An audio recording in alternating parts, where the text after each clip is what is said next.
Nadu Mahila Congress.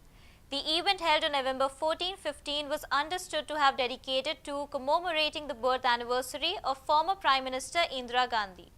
It was believed that the program was conducted under the theme celebrating India's Indira, highlighting her legacy and contributions to the nation. Observers noted that Chidambaram's presence at the camp was interpreted as a gesture of encouragement for women party members and recognition of Gandhi's enduring influence. The gathering was seen as combining political training with a tribute to history, reinforcing the Congress party's cultural and ideological roots.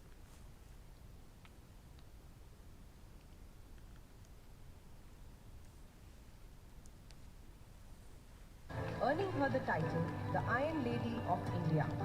Indira Gandhi believed that the progress of the nation depended on the empowerment of women.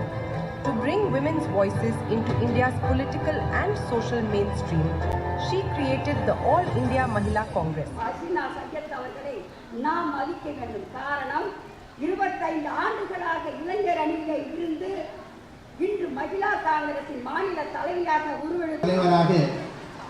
இன்றைக்கு நம்முடைய அமர்ந்திருக்கின்ற ஐயா சிதம்பரம் அவர்களே, இந்த நிகழ்ச்சியிலே கலந்து கொண்டிருக்கின்ற முன்னாள் மாநில தலைவர், மத்திய அமைச்சர்,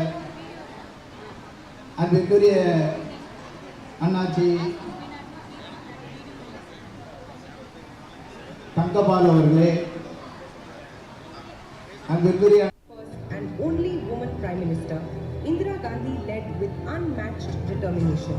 She guided India through challenges and triumphs, from strengthening the economy to leading the nation to victory in the 1971 war, earning her the title, the Iron Lady of India.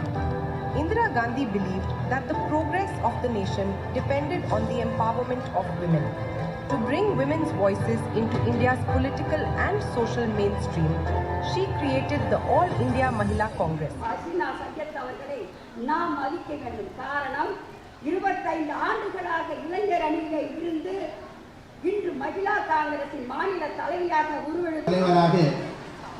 இன்றைக்கு நம்முடைய அமர்ந்திருக்கின்ற ஐயா சிதம்பரம் அவர்களே, இந்த நிகழ்ச்சியிலே